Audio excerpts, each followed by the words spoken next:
Hi everyone, I am back by popular demand for my F1 Diary series. Obviously, I'm a little bit late for the 2025 season, so this will be a longer video covering everything notable from the last 5 races, hoping I don't forget anything. And with that, let's get right on to Red Bull's second seat and Red Bull as a whole. I think we learned from last year that the Red Bull is very hard to drive. It has a very small operating window that is catered to Max's driving style, which is different from most drivers. Alex Albon once described it as having your mouse sensitivity to 100%, so it's very reactive, very on edge, very aggressive. So the car is difficult to drive by default, so any second driver will be having difficulties with it, Liam included. Unfortunately, he was replaced by Yuki by Japan after only 2 races where he didn't perform. And honestly, in my opinion, Yuki is the best option they have for the Red Bull second seat, but they should have put him in it a lot earlier, maybe even last year, but most definitely from the beginning of this year. He's doing relatively okay so far. He's closer to Max than Liam was. So I think they made a right decision, but for all the wrong reasons. Because by Red Bull's own admission, this wasn't to help Yuki or give him a chance. It was just to let Liam develop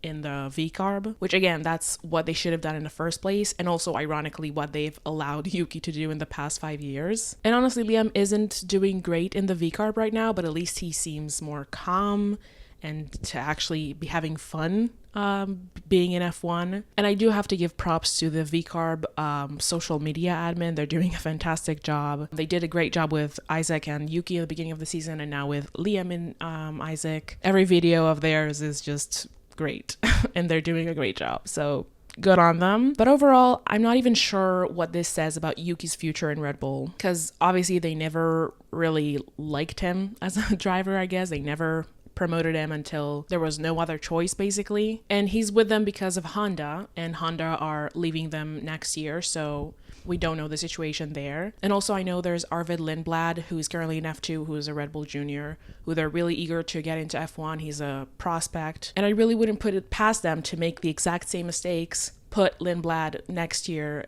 in the V-carb, and put even Isaac in the Red Bull seat because he's performing good right now. So yeah, it's a whole mess. There are also rumors that Max is going to leave them, which isn't going to happen for a few reasons. First of all, even though he's complaining and struggling with the car, he's still getting good results. But also, if the car falls off a cliff or they're not able to develop it well enough to stay in those top positions, next year are completely new regulations. So there's not really a point of changing teams between 2025 and 2026. If I were Max, or any driver for that matter, I would see in 2026 which team has figured it out, and if needed, go there. I mean, it might be again Red Bull who figures it out first, like with these set of regulations. So not really a great reason for Max to leave. So overall, unclear future for the Red Bull team, both of them. And I'm honestly kind of enjoying it.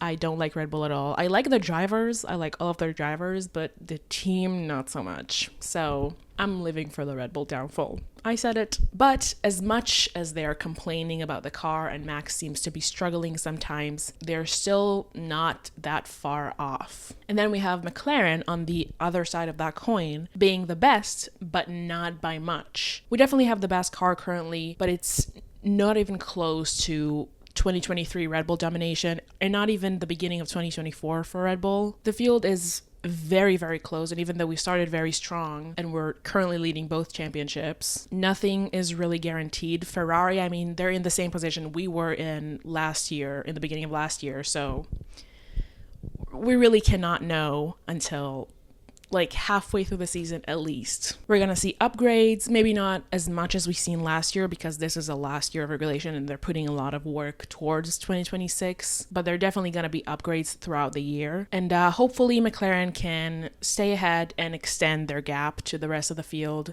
McLaren usually have, not to jinx it, but they have a good correlation between the wind tunnel and the sim to what's actually happening on track, which I know Red Bull are also struggling with, so that's good.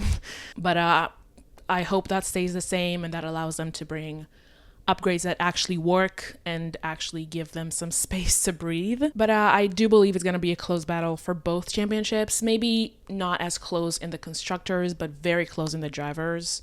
I mean, Max is obviously still performing. George is quietly getting great results. He's doing amazing, probably the best season of his career so far. And again, with upgrades, who knows where Ferrari is going to be. Maybe Charles and even Lewis are going to be in this battle for the drivers. So it's all very, very close, very, very tight. But at the end, I do believe, or I would like it to be, between Oscar and Lando. And between them, I do lean more towards Lando. I love both, of course, but I do really want Lando to win this championship. He's my favorite driver for many reasons, but one of the reasons that I really need him to win this year is all of the hate that I know that he'll get if he doesn't, among with all of the hate that he's already getting, which as a fan of Lando and as an empath is really hard for me to see. Honestly, one of the reasons I was kind of hesitant to come back for this series as a Lando fan, like knowing how much hate there is towards him and his fans. Like honestly, social media has become kind of a dreadful place to be as a Lando fan. And if I am affected by it so much, then I don't really even want to know how much it affects Lando, especially when Lando wears his heart on his sleeve. He have talked about how mental health affects him and how he is hard on himself as well. So all of the hate that he's getting, which is by the way just completely hypocritical and like double standards, is just honestly unacceptable. He really can't do anything without getting hate. When he's confident, people call him arrogant. When he's down on himself and takes a blame for mistakes, they say he's whiny and he doesn't have a championship mentality. And the fact that he's talking about his mental health is a weakness, which by the way is a huge regression in that whole area. Because like mental health matters until someone actually talks about mental health. That's so wrong. Him talking about mental health is so important. It makes him very relatable as well. But it's really important to bring awareness to those things, especially as a high performance athlete, seeing that they're also people, just normal people like us. They have feelings and they have thoughts. So yeah, that's not a weakness. When he performs well, it's just the car. When he doesn't perform well, he's a shit driver. There's really nothing he can do to suffice his haters, which he shouldn't like suffice the haters. I just don't understand why there's so many haters to begin with. So yeah, the hate towards Lando actually kind of makes me not want to watch the sport because like I'm so invested in it and in his life and in multiple drivers' like life and career that it hurts me personally to see hate towards any of them, and even towards drivers that I don't really like on track. We don't appreciate any of that. So by the way, if you were planning on putting on some hate comments in my comments, you're gonna be deleted. I do not condone any of that behavior towards any driver, not just towards Lando. You can't be a fan of this sport and hate on drivers. That's just not how it works. So yeah, that is a kind of a big reason why I need Lando to win this year. Other than that, I obviously think he deserves it. He's a great driver. He's been with McLaren for so long, brought this car to this place, won them the constructors last year. I think he's a great driver. He developed a lot. He's a good teammate. He has a great personality. And honestly, yeah, I do want him to prove that he can win it the way that he is. So that's why I lean more towards Lando. I also connected more to him on a personal level, and I truly believe he can do it. Again, when he doesn't perform well, like we've seen in Saudi and Bahrain, it's not his performance or the results that I'm worried about. It's the hate that I know that he'll get over bottling it or being a shit driver or not having the mentality of being a world champion. I also know that the McLaren is harder this year to drive and less suitable for Lando's driving style. So I really believe that as soon as he gets the hang of it, he's gonna do a lot better than he is doing right now. So that's my thoughts on that. I obviously still love and support Oscar as well. If it cannot be Lando, then I would love it to be Oscar. And if it can't be Lando or Oscar, I would love it to be Charles. And if it can't be the three of them, I would love it to be Alex Albon or Carlos Sainz. I know my drivers. I know who I support. So yeah, don't hate on any drivers, please. It's just simply not okay. So moving to the midfield, which like it's just the bottom 6 teams. I think it's going to be so close between all of them this year. I mean, everyone has scored points. Some teams are stronger than others on some races and vice versa. I mean, I do think it's clear that Kick Sauber, whatever their name is, are the slowest like they were last year, and they're just waiting for Audi to come in. But I mean, who knows? Like, stranger things have happened, right? And those were the more general topics I wanted to touch on. And now getting to individual races, starting with Australia. I think it was a great race, a great season opener as well. Not just because of what happened on the track, but also the atmosphere there is definitely better and more vibrant than in Bahrain. So I would love it to see it return to be the season opener permanently. There was a lot of action because of the rain. Lando drove masterfully. Oscar had that unfortunate incident, but he recovered really well from, like, for one, he wasn't out of the race. Most drivers would have just sunk themselves in the grass and would DNF. He patiently got out of the grass and got up to P9, having a beautiful, beautiful overtake over Lewis into turn 9, I think it is, or 10. No, I think it's 9. That also won him overtake of the month. Rightfully so. There were a lot of other DNFs in that race. Isaac, most notably, DNF'd. I mean, he did not start. He crashed on the formation lap. There was a whole thing with Helmut Marko saying that it's like weird that he cried, which is so stupid. Again, why are we saying these things? It's so just wrong. But he recovered really well for the next few races. Jack crashed, Alonso crashed, Liam, Gabriel, Carlos crashed. So yeah, the conditions were tricky, definitely, even for more experienced drivers like Fernando and Carlos. So it was a great opener, a lot of action. And my favorite radio was, of course... Is there a leakage? A leakage of what? I have the seat full of water, like full of water. Must be the water. Let's add that to the words of wisdom. And moving on to China, which is the first sprint weekend we have this year, where Lewis Hamilton won. There was some hope for Ferrari, which didn't really hold up for the race and the next few races as well. But not a great sprint for Lando. Of course, he qualified not well and was just stuck behind people in dirty air for all of the race. The race itself was quite boring. Honestly, nothing really happened. There was a thing with Charles where his end plate on his front wing came off and he drove faster than Lewis and a lot of other people on track. So that was funny. But for McLaren, good results overall. It was very stressful with Lando having the brake issues near the end of the race. I honestly think if he hadn't had those, he could have maybe got close to Oscar and maybe challenge him for the win. But I'm grateful that he just finished second or even finished at all. I mean, that could have been really bad if just a few more laps or, you know, it could have gotten really critical. Ollie had a great performance. I think he was robbed of driver of the day for that race. Kimi won it for some reason. Nobody really is sure why, not even Kimi or Toto. But my radio of the week is... I want to use my front. We don't want to. Well, I want to. Okay, do what you need to do. I'm good. I am good. I am better than everyone. Let's relax. Ciao. Nice one, Ollie. Ciao. Nice one, Ollie. Good job. And then we have Japan, which was a real snoozer. Was not worth waking up for.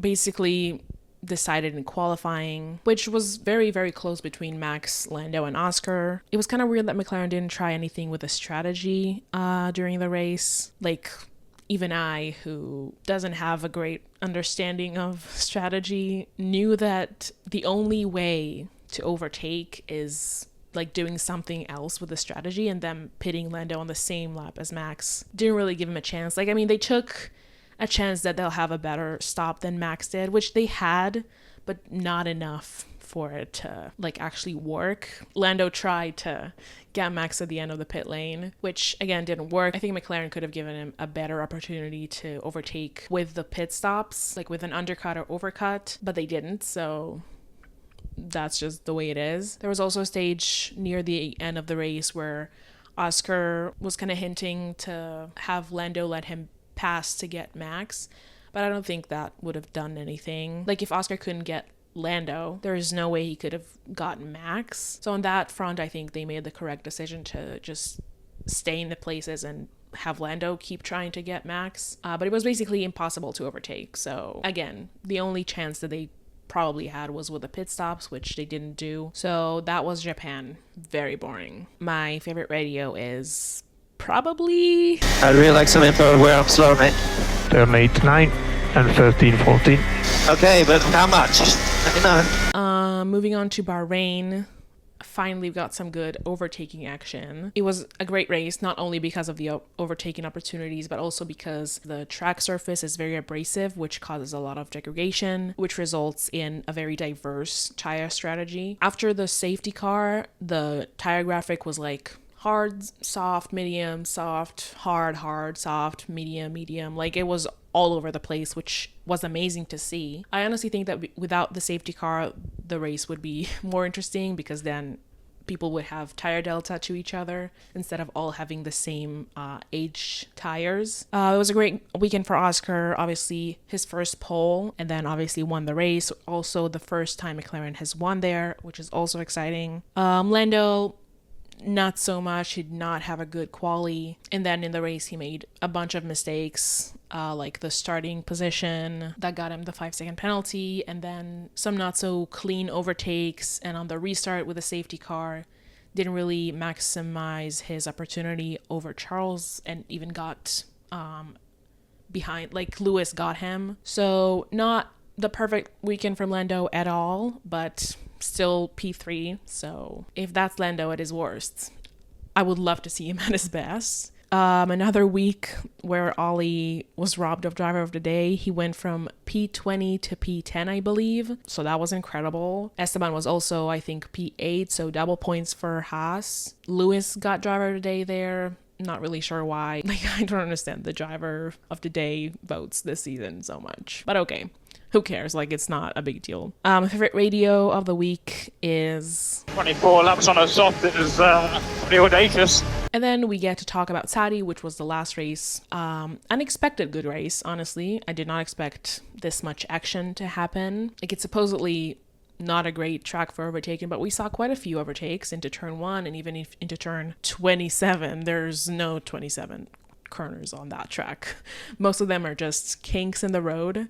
I don't know why they counted them as turns, but okay. It would be better with similar tarmac to Bahrain, which again would give more tire delta. But anyway, Oscar nailed the start. He started P2, Max started P10. Obviously, Lando crashed in quali in Q3, unfortunately, so that put him in at P10. So Oscar and Max started on the front row for, I think, the second time in their career, so that was new, seeing them like go wheel to wheel. Oscar got a great start. He basically got him into the first corner, but Max went off-road, stayed first, got 5-second penalty for that, and then Yuki and Pierre had their crash and we got a safety car. Max nailed the restart, but Oscar stayed close enough to when he pitted, and then when Max pitted, the 5 seconds, he stayed ahead. Anyways, Oscar got Max with the pit stops and his penalty. So that was that. He then went on to win the race. Again, great job. But Lando, who started P10, did an amazing job. He did a reverse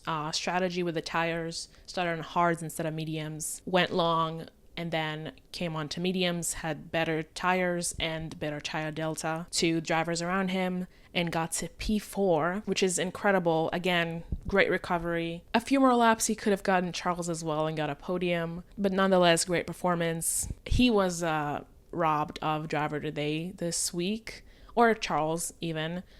Max won it for some reason. Again, don't know what's happening with the voting for driver today, but in my opinion, like, I voted for Lando. Charles is also a valuable option. I mean, he started P4, but he went really long on the mediums, and then that's what allowed them to not be eaten up by Lando, basically. So great job from both of them. Again, personally, I would say Lando, because I mean, P10 to P4 is more impressive than P4 to P3, but okay, I'm just saying. It was the first podium for Charles this season, for Ferrari as a whole, in like Grand Prix. Obviously, Lewis won the sprint in China. And the radio of the week is... Well done, Charles.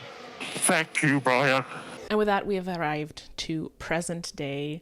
McLaren are currently leading the Constructors' Championship by, I think, something like 70 points over Mercedes in P2 and Red Bull in P3, Ferrari in P4. Of course, with the double disqualification in China that I almost forgot to mention. Williams in P5, that's very impressive. They got double points in Saudi. Haas in 6th position. Aston Martin 7. Funnily enough, all of their points so far were scored by Lance and not Fernando. So... I don't know, just a curious thing in the beginning of the season. Racing Bulls in 8th. They definitely could have been a lot higher if not for strategy mistakes in the first few races. Alpine at 9 and Kicksabber at 10, who scored their only 6 points with Hulkenberg in Australia, who had a great drive in the rain.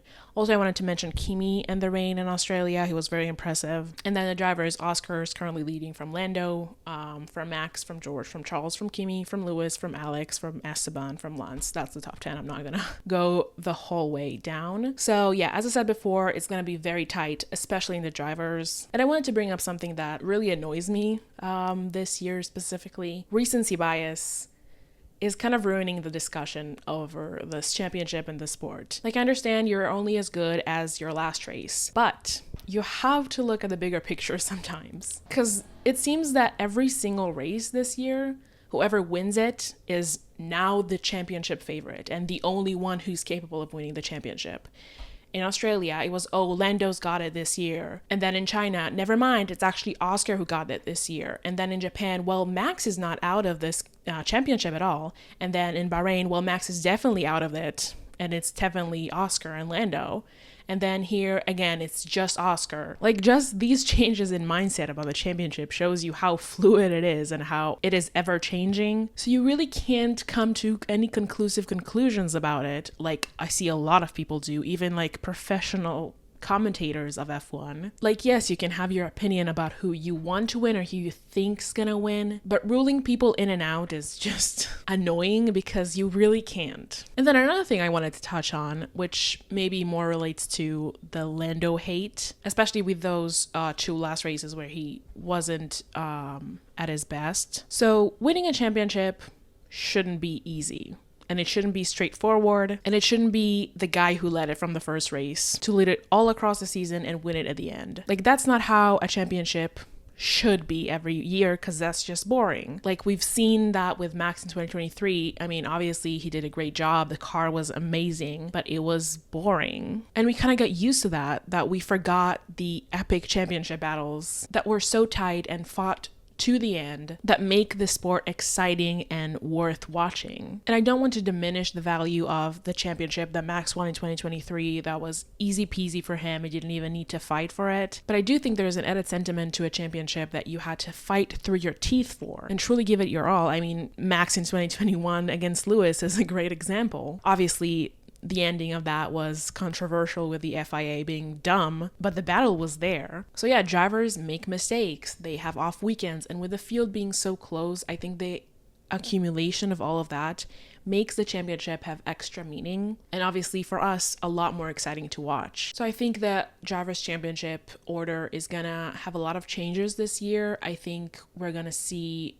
maybe more than just the 2 McLaren drivers at the top of it. I mean, hopefully not. Hopefully it's just between them, but everything's so close. I mean, even now that it's only been Lando and Oscar leading it, Max is right there behind, George is right there. And it's such a long season. There's so many more races to go. And again, with upgrades, you never know where this ends up. So I guess my point is, when Lando wins this championship, the fact that it wasn't straightforward isn't a bad thing. It's actually even more impressive. So yeah, I think I've covered everything I wanted to say, apart from one little rant that I've saved, just the cherry on top. The broadcast is fucking terrible. Well, first of all, there are new graphics because like they changed actually, I don't know if it relates to the fact that they changed Rolex for whatever it's called, the other watch brand. So I don't know if it's related to that or if it's just they decided to go crazy. But the new graphics, don't love them. They don't look better in my opinion. They look tacky. But that's not even the worst of it. The worst of it is, well, the broadcast itself, whoever's directing it, what are you doing? There's been multiple races, multiple moments over multiple races where I went, no, wait, come back to that shot. We were just watching like a battle and they cut to something unrelated, irrelevant. Happened way too many times to the point it's getting annoying. And then the fucking timetable that doesn't work for half the time, which is, it makes the sport unwatchable because that's all I have. That's all I have as a viewer to like understand what's happening. Because like, okay, I can see 2 cars at a time maybe going in for it. But what about all the other 18? Like, that's the whole way I can get the whole picture of the race, unless I obviously watch on multi-viewer or something like that. But for the average person watching on F1 TV or Sky Sports or wherever, it's really useless watching a race like that. And it was worst in Bahrain, where for pretty sure 90% of it we did not have live timings, and they resorted to like having the timing, the gaps when they crossed the line like we had like 30 years ago, and that graphic just covered all of the track. Oh my god, that was actually unbearable to watch. And I think it was because George's transponder or whatever it's called was not working well. But I mean, surely there are other ways. And also, like, okay, just don't have George written there. I don't care. Like, have the other gaps at least. And also the gaps themselves, even when it's working, the graphic, they show the gap to leader for so much of the broadcast for no reason. Like, that does not matter unless we're talking about pit stops. Most of the broadcast, it should be the intervals. That way I can see, you know, where the drivers are compared to each other, and also the DRS ranges that they need to get into. And then maybe when we start pitting drivers, then you can show the gap to leader to show like where are they going to filter out into the rest of the field. But just for like the beginning of the race especially, what is it with the gap to leader? Why are they so obsessed with it? So yeah, that is not fun to watch like that. And yeah, I'm glad I got that off my chest. Anyways, I think that was it. If I forgot anything or you want me to talk about something I didn't mention, you can drop it in the comments. Again, any hate comments toward any driver is going to be deleted. And if you watched this far, thank you so much. I appreciate it. Next race is Miami, which is where Lando obviously got his first win in F1. Hopefully he can run it again. But with these videos, we'll see if I go back to doing it every single race or if I just do a longer video on a bunch of races at a time. So we'll figure it out. And until next time, bye.